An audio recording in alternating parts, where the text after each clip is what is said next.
Okay, so chapter 5, ground rules for metabolism. We've talked about metabolism before and how important it is. It's all the reactions within your body. But now we're going to talk about how some of these reactions affect other things within your body too. Okay? The book always opens up with a little segment to hook, line, and sink you into the chapter. And this one is actually pretty interesting because it's called A Toast to Alcohol Dehydrogenase. Ooh. So what does it do? Well, first we need to know that dehydrogenase, the word A or the piece ace at the end means usually an enzyme. So when we read the first line, it says, in the liver, the enzyme, so this is an enzyme, alcohol dehydrogenase breaks down toxic ethanol to acetaldehyde. So that means there is alcohol, okay, that you may consume within your lifetime, okay, when you're of age. And when you do that, that is registered as a toxin within your body, and your body says, it's time to get it out. Okay, so when it tries to remove this toxin from your body, okay, it has to break it down. And the only thing that it can break it down into is this acetaldehyde, which is an organic molecule, even more toxic than ethanol. Wait, what? Does that sound right? You are ingesting a toxin, and your body says, don't worry, we got this. And it breaks it down into something more toxic for you. What? Why would it do that? So you can get it out of your system. You can get it out of your system. So your body registers this first toxin, ethanol, as a dangerment to you. Why? Because it's impairing all of your systems. So when you think about individuals that are intoxicated, they have slower reaction time. Their decision-making skills is impaired. It registers as, you've ingested this toxic poison. We need to help get rid of it. And doing so, it breaks it down. And when it breaks it down, it starts taking away that toxic feeling. Does that make sense? Now, the only problem is your body's not perfect, of course. It doesn't intend to make it worse for you, this situation, but it does. Now, it does allow you to function normally after a while. Another thing about ethanol or alcohol, if you consume it, it is also a diuretic, which makes you urinate, pee, a lot. Why? Because your system goes, hey, we got this toxin, we can't break it down fast enough, we can pee it out, right? So then you start peeing all this stuff out. And it's not just like straight up alcohol, you're trying to get rid of the alcohol with the water that you have in your system. So the next day, when people get done drinking, they have what this is called a hangover. Yes, hangovers. Yeah. What's that? Well, you feel like you've just been hanged, probably. It's that bad. Nice. I mean, horrible. Yes, it's horrible, let me tell you. Okay? So when you do this, the alcohol itself will make you pee it out. Your body is now dehydrated, and your brain is not operating as efficiently, and usually has a headache because of the water loss. And you're like, oh, dang. Your head's throbbing, stuff like that. So the best way to get rid of that is, of course, yes, rehydrate. But the problem is, it takes time, okay, to rehydrate your cells, to get you feeling better. So this is why you've seen people in the movies, they're like sitting there, and they're like, look like they got hit by a truck. They got the sunglasses on, and they're like, hey, how you doing? Stop yelling, stop yelling. Headache, okay? They say, if you were stranded in the desert, you know, with no water, thirsty to death, it would feel about the same way as a hangover. That your body is dehydrated, you're getting this headache, pounding head, all that. Pretty uncomfortable feeling is what they're trying to get at, okay? So, a toast to alcohol dehydrogenase helps get rid of that ethanol, but at the same time, other things are accompanied with this. Ethanol breakdown, so if you consume alcohol, also interferes with normal processes of metabolism. Yeah, so your metabolism, how you process energy, eat food. As a result, fats tend to accumulate as large globules in tissues of heavy drinkers. Yeah, see what that means? Get your little beer belly. Yeah, it's like more like a shelf where you put your can of beer there, right? You don't have to set it on a table, you just set it right there. Right there, perfect, right? So, what I'm trying to say is, this will change your metabolism a little bit, and then as such, start building up tissues, fat tissues in your body, okay? Now, here's also something very interesting. We're gonna talk about college and college drinkers. So, sometimes when seniors, they graduate, they go off to college, and sometimes they gain what is called the freshman 15. Have you heard of this? Yes. So what is the freshman 15? You get 15. You gain 15 pounds. So, why do the freshmen typically gain 15 pounds? Well, here's the reason why. There's a number of factors. Number one, okay? Many of you play sports, do an activity like band, softball, football, basketball, wrestling, whatever it may be. You're a busy person, okay? So you're expending a lot of energy doing all these things all the time. However, realistically, many of you will not go on to play a college sport or be a part of the college band. So as such, you're just a student there. So those activities have ceased. Conditioning, gone. All of it, just done. Okay? So then, when you go to college, they don't have a designated gym class or weights class. You have to do that on your own. It turns out when nobody tells you to lift weights or to run a lap, you don't. So all of that is gone. You have just cut out the 90% of your physical activity in a day. So what do you do instead? Well, you're supposed to be studying, so you sit around, you study, you eat good food, right? You have a good time, and then you're like, well, you know what, gosh, I'm just tired of sitting around. I need to go hang out with my friends. I need to make some friends. So you go to these social events where you meet friends, and lo and behold, they have these beverages for you to drink. So you partake in them. What are they called? Beverages. Like brandy. Beverages. And as such, they tend to do this and drink some of them, which may contain or may not contain ethanol. And as such, that is alcohol. And as doing so, that can cause them to gain more weight because it interferes with the breakdown of certain things. So, why do freshmen gain 15 pounds? Number one, you take away a lot of activity, which already starts to stall your metabolism. Number two, you supplement it with sitting around, which does not help. And number three, sometimes they drink alcohol, and as such, they start to build up in weight. Okay? Sometimes it's not freshman 15, 20, 30, 50. I've seen it all. Okay? Some of you probably have some friends that graduated last year. You probably know them, probably seen them since. Do they not already look a little different? Maybe so. Maybe they're a sophomore in college. Look a little different? Yeah. And I'm not just saying this happens in college too. I mean, if you just leave high school and you go into the workforce, all of those activities have been cut out. You're not doing as much. So your metabolism will start to slow down as you leave high school. Now, it's not gonna be like super fast, right? But it will take time, okay? You will find out later on in your life that, eating the whole bag of Cheetos, which taste delightful and they're mainly air, still causes you to gain 10 pounds. There's not even 10 pounds in the bag, but yet you gain 10 pounds from eating that bag, right? It defies the laws of mass, right? Don't know how it works, but it does, okay? So, ethanol breakdown can actually damage liver cells and can lead to alcoholic hepatitis and cirrhosis of the liver, which can be bad, okay? This is usually in heavy drinkers, people that drink all the time. They usually call them alcoholics, okay? Which they drink large amounts each day, every day, for many, many, many years. And that can cause permanent liver damage. Now, I'm not trying to scare you saying that you're going to die from drinking alcohol, okay? What I am saying is, if you do a lot of it every day, day in, day out, it can be damaging to your liver. But luckily, your liver is pretty awesome. What's one unique thing about your liver? What do you know about it? You gonna say something, Max? No? Nobody knows anything about the liver? Nope. It is definitely not a car, I'll tell you that. I'm getting warmer, not a car. What's something special about it? I mean, we know it detoxifies the system. It won't break down. It what? It won't break down. It won't necessarily break down because it has the ability to regenerate itself. Unlike most organs, yes, they can grow and make new cells, it actually has the ability to repair itself.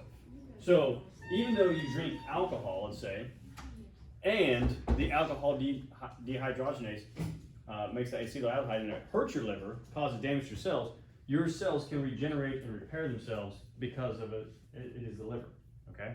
So, having a drink or a couple of drinks in your lifetime or in a week is not necessarily going to kill you. We're talking about heavy drinking. Does this make sense? Okay. So, as you look at this, college drinkers are not necessarily called alcoholics, but they can do some alcoholic type of behaviors, which is called binge drinking. Okay? What is binge drinking? They may not drink all day until the hours of 9 to 10 or 11, and they get flat out intoxicated because they drink a lot of alcohol in a very short amount of time. And then they're done. And then the next day goes by, maybe a day or two, and then they drink again like that. Or they drink 2 or 3 days in a row, and then they don't drink for like 5 days. It's called binge drinking. They drink a bunch at once, and they stop. That is not necessarily also good for the system. You gotta be careful. You gotta have time for your body to recover, okay? So just drinking like a bunch at once, okay? Yes, your system can handle some, but you gotta be careful of that too. But then drinking 2, 3, 4, 5 days in a row, that's really, you're not giving your system time to repair itself. So be careful with that, okay? Drinking a couple drinks, you know, a night and the next night and the next night, you're not overwhelming your system with a bunch of alcohol, okay? It's a little bit each night. Does that make sense? Binge drinking is a bunch, okay? You also have to be cautious when binge drinking because if you drink too much too fast, you don't know how much you drink and it can all of a sudden hit you at once. And then that can cause alcohol poisoning. Have you ever heard of that? Yeah. That is a very serious deal. People die of alcohol poisoning. In fact, if you go to college, you'll probably hear about this a couple of times over that, you know, one of your buddies or somebody in your class, yeah, oh yeah, they're not gonna be here. They went to the hospital last night. They had to get their stomach pumped. They had alcohol poisoning. That does happen, that they can drink too much in a short amount of time and they become very sick. And what that means is they drink so much that their system has been flooded with ethanol, alcohol, and now their body's starting to react and shut down a little bit. They'll start vomiting, throwing up, which is a good sign that they're getting rid of it. But if it's still too much in a short amount of time, they'll start to shake and shiver like as if they were cold, and it could be perfectly warm. They have already started some processes, which is not good. Okay. As a result, though, if you find that is the case, you probably need to get them to a hospital, and I can hook them with IVs and get them their stomachs pumped and all that good stuff, so they don't die. But people do die of alcohol poisoning. Okay, so very serious deal. The people on the bottom there, you know, they're having a few drinks. Oh, okay, cool, awesome. But the people on the top, those people are insane. They're drinking hard liquor with a straw. Nobody does that. You know why? Because people that do die. That's hardcore. Right? So, be knowledgeable and aware of what you drink when you drink. Okay? Never, ever, ever take an open container from somebody you don't know and they say, here, take a drink of this. That is the stupidest idea known to mankind. You have no idea what they put in there. There could be all sorts of hard alcohol and it tastes really good. Think it's like water. It's not. It could be some other type of drug in there, and that's not good either. Okay? So be careful. What? If it's closed. If it's closed and it actually has a seal on it, it should be okay. Okay? But that's a lot of times what happens. People don't know what they're drinking. Okay? But this is the 3D model of the enzyme that actually breaks down ethanol into acetaldehyde, which causes damage to your liver. Now, also when you drink responsibly so you don't wind up to be this guy. Nobody wants to be this guy. It looks like the girls are drinking it now. Yeah. Yeah. So, I have seen people like this. I've seen them get their eyebrows shaved off, then scratched back on with a permanent marker. And they didn't know it. True story.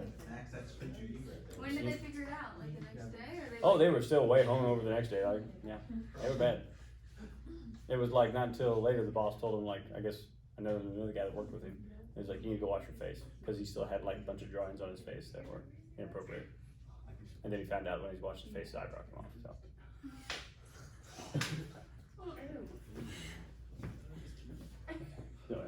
So, alcohol, liver disease, okay? The top is a good, healthy liver.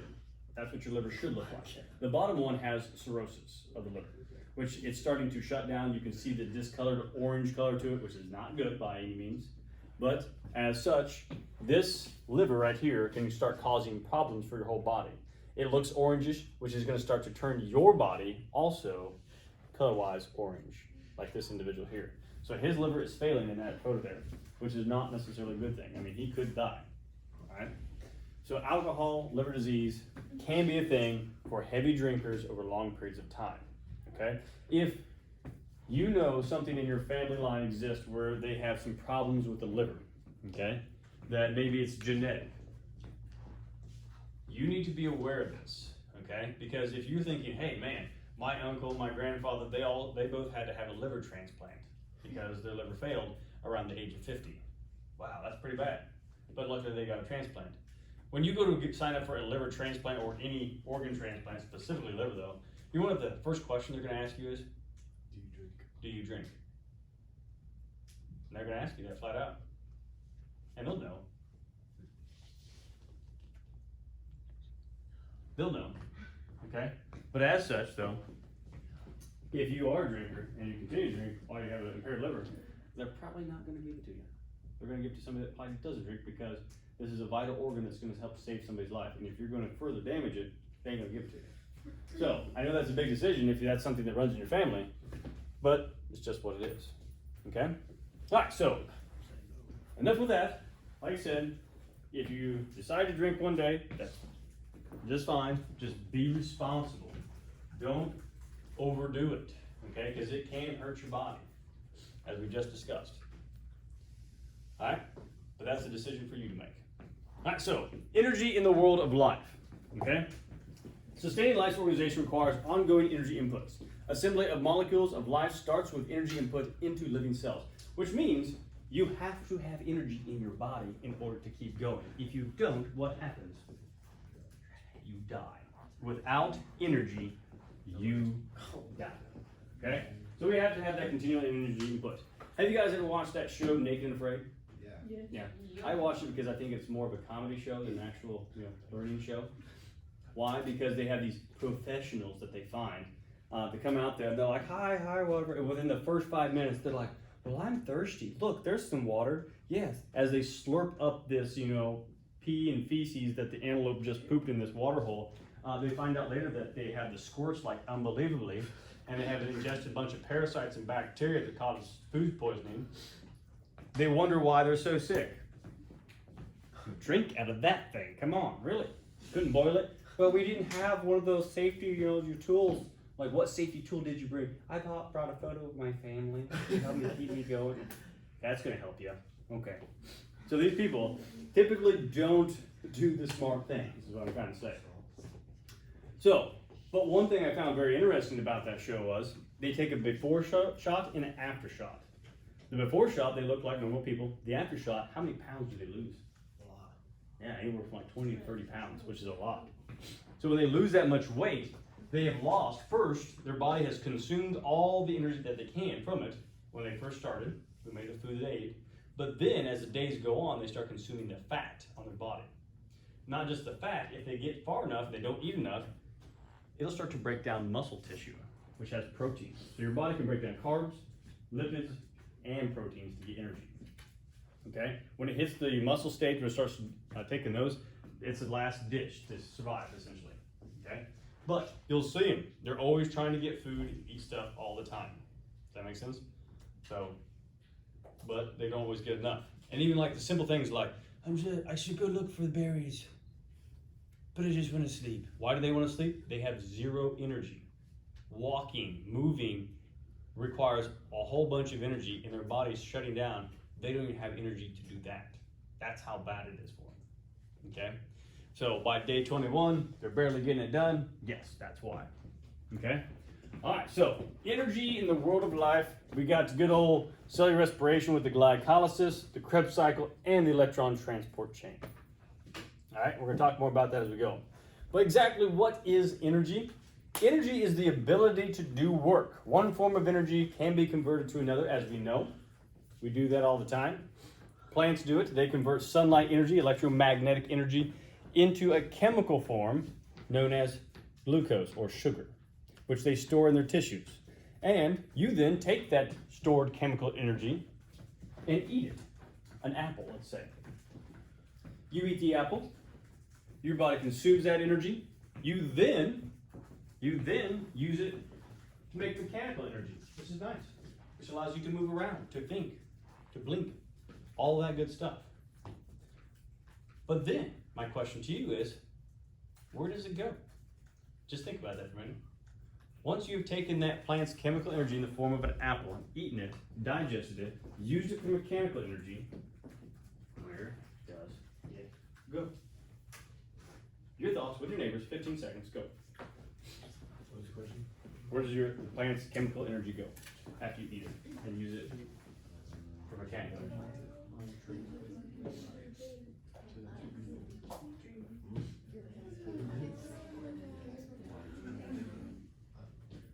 All right, and time.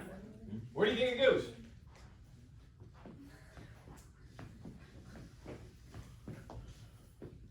Joe, you ready? You got this, okay? Put your hand on your forehead. Why don't you think about this? I'm gonna help you out. Put your hand on your forehead. Yeah. Okay, what do you feel? My head. What do you feel? Beside your head. Put it back up there. Just put it there. What do you feel, Trevor? My forehead. And how's it feel? Feels good. Define good. Is that like Warm. warm? Oh! It feels warm. So where does that plant's chemical energy go after you make mechanical energy by moving? Your brain? Is it burning up Your head. to your head? Put your hand on your arm. What's it feel like? Oh. Do you see where I'm going with this? Goes through your whole body. Because it turns into heat. You take the plant's chemical energy and turn it into heat energy. Does that make sense? Yes? All right. So now we got general forms of energy. You got familiar forms of energy include heat, light, heat, electricity, and motion. Motion is talking about kinetic energy, and then stored energy is talking about potential energy. Do you remember this from your 8th grade days? Yes? When you made the roller coasters? Roller coasters operate on kinetic and potential energy. If I hold the ball here or here, which one has more potential energy? The higher, more potential energy. When I release it, what happens? It's converted to what? Kinetic energy, which is the movement, okay? So that's what we're talking about.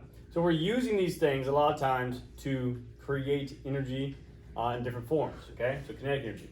Now, energy systems, okay? As we look at energy, we also look at stored energy for potential energy. A lot of your food, an apple, all that stuff is stored energy. You set it on the counter until you're ready to eat it. When you eat it, then you gain the energy. The weird thing about electricity, though, is there is no stored energy. So when Thomas Hill pulls the plug, shuts down the factory, what happens to electricity here? It's gone. It's gone. Not until they turn it back on does it come back on. Is there some guy in the back that says, hey, turn on the backup batteries? No. There is no backup batteries. All this extra energy that they create, where does it go? It's not stored. It's released as heat usually. So as such, how do we create energy and store it at the same time for electricity? Do we? No. A generator, you just, Thomas Hill dies, we fire up the generators. Gasoline now. When it turns off, what happens? The electricity turns off. You see where I'm going with this? So we talk about renewable energy like solar and wind energy, right? They're really nice. A lot of people are pushing for that. Problem is, Electric Cooperative will tell you, you cannot run solely on wind energy. Why not? One day's dead here, no power. No wind, no power. What about solar energy? Can't run on that solely either. Why not? Clouds cover the sun and cloud. Clouds, and at nighttime, you ain't got no energy. Could you put both of them together? Yeah. True. What if there's no wind at night? You're screwed. You can't get away from coal or natural gas yet. Why? Because it just won't work without it. That's a reliable, steady energy source that we can burn and keep burning when we need it. All right? However, at 3 a.m., when the wind is howling and the wind turbines are going, how much energy is actually needed by people? Not a lot. So we're cranking out a bunch of energy that's going where? Nowhere. Nowhere. It's being released as heat. Dang. What if there's a way we could store it? You would make millions, billions overnight. There's a couple places that have figured out how to store some energy. Okay? Elon Musk, the owner of Tesla, is working on this. to store electricity without any loss. That's not working very well. However, in the state of Missouri, we have figured out how to do it a little bit. They took a big old hill and they bulldozed the top of it off and dug a big old hole. And they filled it up with water. So they pumped water from the river up into it. They said, stored energy, potential energy. So then they wanted to, when they needed the electricity, they just let the water run down a pipe, which created hydroelectric energy by turning some blades and an electromagnetic generator, which then created electricity. Las Vegas Dam. Yeah, like a hoop dam, yeah. It's named after Las Vegas Dam. I didn't think about that thing. Another company, actually, in Pennsylvania, bought up a bunch of mine shafts, big ones that went straight down. They're like, you know there's nothing down there. They're like, yeah, we know. They're like, what do you want with them? None of your business. Then they put a bunch of wind turbines around them. And at 3 a.m. when the wind was howling, they put a weight in the bottom of these big old mine shafts and they pulled it up on a pulley system. So you use electricity to pull this weight up. And they locked it into place at the top. So then, when they needed it, they let the weight drop slowly. And it turned to gear. And when it turned to gear, it turned to electromagnetic generator. They used potential and kinetic energy to create potential stored energy. What did they lift? The weight? Is a weight. So the weight was at the bottom of the mine shaft, and they pulled it up at 3 Like a.m. an extra energy that was That they couldn't store, and they locked it into place. So then the morning came, when they needed electricity, they started dropping the weight slowly, and it was on the rope, of course, and it turned to gear. When it turned to gear, it turned to electromagnetic generator, just like anything else. That's smart. Clever, isn't it? Ingenious ways to have renewable energy stored. You know, it doesn't have to be just that. All right, so as Howard Wallet says, let's convert our potential energy into kinetic energy. You write this down, Trevin? Good pickup line. Should use it. Okay. All right, so energy dispersions. We got good old first law of thermodynamics. Energy is neither created nor destroyed, but can be transferred from one form to another. As we know, we just talked about that. We're taking electromagnetic energy from the sun, plants are, turning that into chemical energy, making an apple. You eat the apple, that chemical energy, turn it into more chemical energy with ATP, and turn that into mechanical energy, and then is released as thermal energy. We're just converting it from one form to another, which is kind of nice. So, it's basically saying you can never destroy it. It just moves around. The second law of thermodynamics, entropy is a measure of dispersal of energy in a system, and it increases spontaneously, which means it basically moves from high to low, kind of like diffusion. So diffusion is the process of moving molecules from high concentration to low concentration. Energy goes from high to low. The entropy of two atoms decreases when a bond forms between them. It's an inorganic reaction. So what that's saying is you have two oxygen atoms. They're bouncing around, they have high entropy. When you bond them together, because oxygen has how many valence electrons? Almost. Less? 6. So it means it can make how many more bonds? 2. So oxygen and oxygen, two atoms bond together to make O2. So when those two oxygen atoms bond together, their entropy is lowered and they're more stable. They're more comfortable being bonded together as compared to by themselves. Okay, so again, entropy of two atoms decreases when a bond forms.